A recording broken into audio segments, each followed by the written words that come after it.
لیکن جب بچے گھر سے باہر جاتے ہیں، جیسے آج کل اسکول اور کالج کو جاتے ہیں، نہ باپ کی گرفت ہوتی ہے نہ ماں کی گرفت ہوتی ہے، کس کے حوالے ہوتے ہیں کسی کو نہیں پتا۔ وہ کہتے ہیں جوانی کا نشہ کلوروفارم کے نشے سے زیادہ خطرناک ہوتا ہے۔ کیا کر رہا ہے، بدمست ہو جاتا ہے نوجوان، اس کے جذبات میں ایسا کھو جاتا ہے جوانی کے کہ اسے ٹھوکر لگنے تک ہوش نہیں آتا۔ تو اچھی اولاد سے بھی پیار کرتی ہے، بری اولاد سے بھی پیار کرتی ہے۔ ماں کا کام ہی پیار کرنا ہے، چاہے اولاد اچھی ہو چاہے اولاد بری ہو۔ میں نے ایک وصیت کی، ماں جب میرا انتقال ہو جائے تو میں یہ وصیت کرتا ہوں تجھ پر لازم ہے کہ سب سے پہلے اپنا دوپٹہ نکال کر میرے گلے میں باندھ دینا، اور اس کو گھسیٹتے ہوئے کتے کی لاش کو جیسے گھسیٹا جاتا ہے ویسے صحن میں اور گلی میں میری لاش کو گھسیٹنا، تاکہ سارے محلے والے دیکھ کر یہ سمجھ جائیں اللہ اس کے رسول کے نافرمان کی درگت اور اپنے والدین کے نافرمان کی حالت مرنے کے بعد ایک کتے سے بھی کمتر ہو جاتی ہے۔ إذا ألقى الزمان عليك شرا وصار العيش في دنياك مرا فلا تجزع لحالك بل تذكر فكم اللہ تبارک و تعالیٰ ہر طرح کے گناہ معاف کر سکتا ہے سوائے شرک کے۔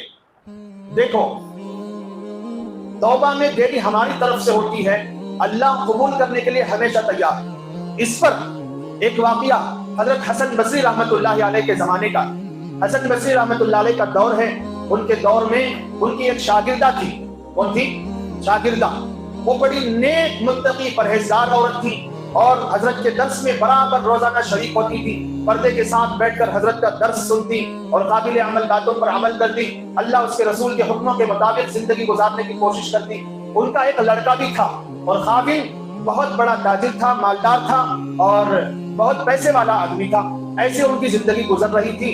اللہ تبارک و تعالیٰ کا کرنا ایسا ہوا کہ ابھی عورت کی جوانی باقی ہے، لڑکا بالغ ہونے کے قریب ہے، شوہر کا انتقال ہو گیا، شوہر کا انتقال ہو گیا۔ حسن بصری رحمۃ اللہ علیہ کے زمانے کا واقعہ کتابوں میں لکھا ہے، پیر صاحب نے اس کو نقل کیا ہے۔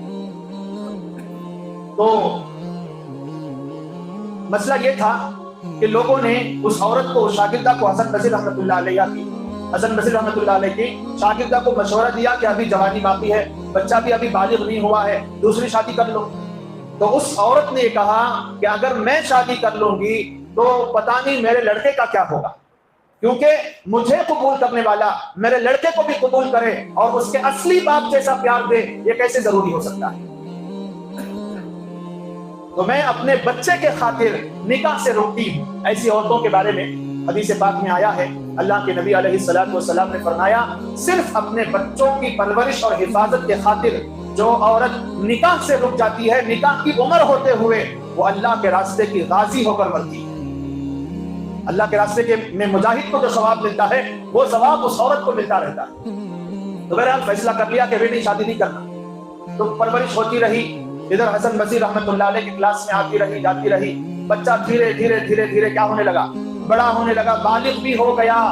اب جب تک ماں کی نگرانی میں ہوتا تو ماں نگرانی کرتی، تربیت کی، اچھے الفاظ سے اس کو نوازتی اور تربیت کرنے کی پوری کوشش کرتی۔ لیکن جب بچے گھر سے باہر جاتے ہیں، جیسے آج کل اسکول اور کالج کو جاتے ہیں، نہ باپ کی گرفت ہوتی ہے نہ ماں کی گرفت ہوتی ہے، کس کے حوالے ہوتے ہیں کسی کو نہیں پتا۔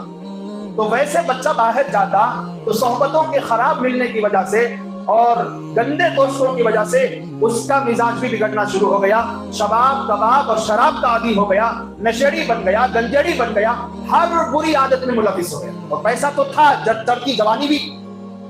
وہ کہتے ہیں جوانی کا نشہ کلوروفارم کے نشے سے زیادہ خطرناک ہوتا ہے۔